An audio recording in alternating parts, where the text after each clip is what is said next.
Hey, so in this video, I'll explain what enumeration is. And you might be sitting there wondering why on earth are we learning about enumeration and all that stuff. Well, my dear hackers, there are two main reasons why I'm diving into this topic. First of all, enumeration is a key part of penetration testing and it's important for almost all certification like OSCP. If you want to be ninja in cybersecurity, you need to master it. And the second reason is, well, just say I need views. But hey, I'm just kidding. Actually, I totally need views. Now let's get serious for a moment. First of all, enumeration goes beyond just a scanning. It's not your average everyday nmap scan where you just throw packets at IPs and hope for the best. No. Enumeration is more like a cyber detective snooping around the digital world, gathering juicy details that could make or break your penetration test. So buckle up, because we are about to take a deep dive into cool world of enumeration, or we can say fascinating of enumeration. So enumeration is a systematic process of gathering detailed information about target network and shares resources, usernames, group or service of networked computer. This information used to better understand the target structure and identifying vulnerabilities in the target network. In the enumeration phase, attacker create active connection with the system and send directed queries to gain more information about the target. Enumeration allows the attacker to collect this type of information like network resources, network shares, routing tables, audit and service settings, SNMP and fully qualified domain name, machine names, user and groups, application and banners like that. Now, there are two type of enumeration techniques, active and passive.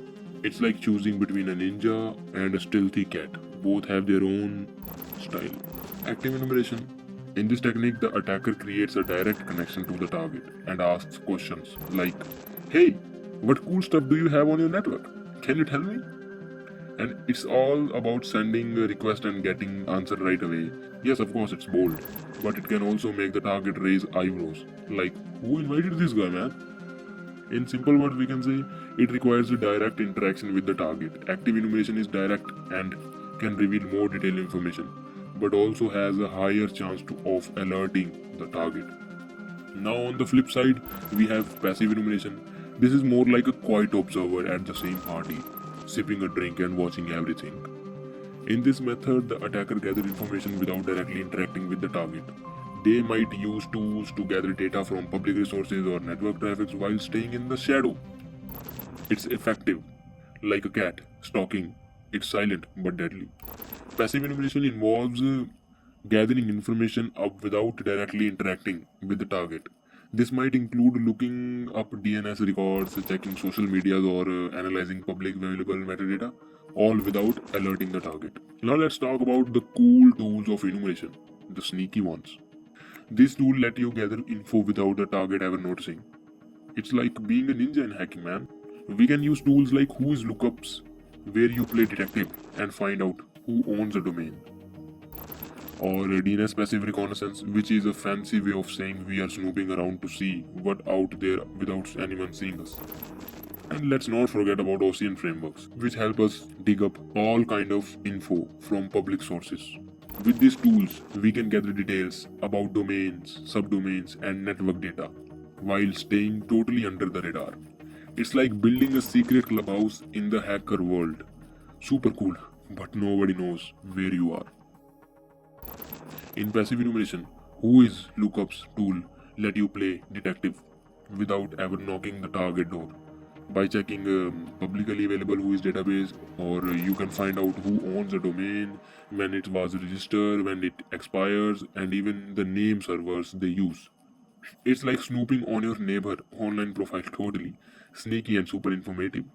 So, this command retrieves WHOIS information for the domain, showing details like the owner and registrations dates on name servers. So this command queries a specific WHOIS server, VeriSign for example.com, which can sometimes provide more detailed information. This command fetches WHOIS information for example.com and filter the result to show only registrar and expiration dates and status. After that, this command specifies using port 43 for the WHOIS query, which is standard port for WHOIS lookups. You will find cheat sheet in the description box for WHOIS commands. Now let's jump into the next step, DNS passive reconnaissance. This is where we play the role of sneaky ninja, gathering all sorts of juicy information about domains, DNS records without even knocking on the target door. No need to disturb the neighbor. Here are some cool tools and websites we can use in our quest for information. DNS dumpster. This web-based tool is like your treasure map. Just throw in a domain name and voila! DNS dumpster will reveal all the hidden subdomains and DNS records, showing you where the good stuff is buried. It's perfect for those who want to play detective without leaving any fingerprint. Security trail. Imagine these tools as your hacker's diary. Security trails collect all sorts of historical DNS data and tracks change over time. So you can see the shady history of a domain. It's like digging through an old scrapbook to find all the embarrassing moments from your target past. Virus total. While most of the people who knows it for checking files for malware viruses, but a virus total is also great for peeking at a domain reputation. It's like checking a friend's social media before deciding where to hang out with them. Gotta make sure they are not hanging with a bad crowd. That's for today, hackers. I hope you enjoyed this ride through the world of enumeration. In the next video, we'll tackle Sublister, your secret weapon for subdomain hunting. And don't forget to like and subscribe, or who knows, maybe your Wi-Fi will mysteriously slow down. Just kidding. Or maybe not.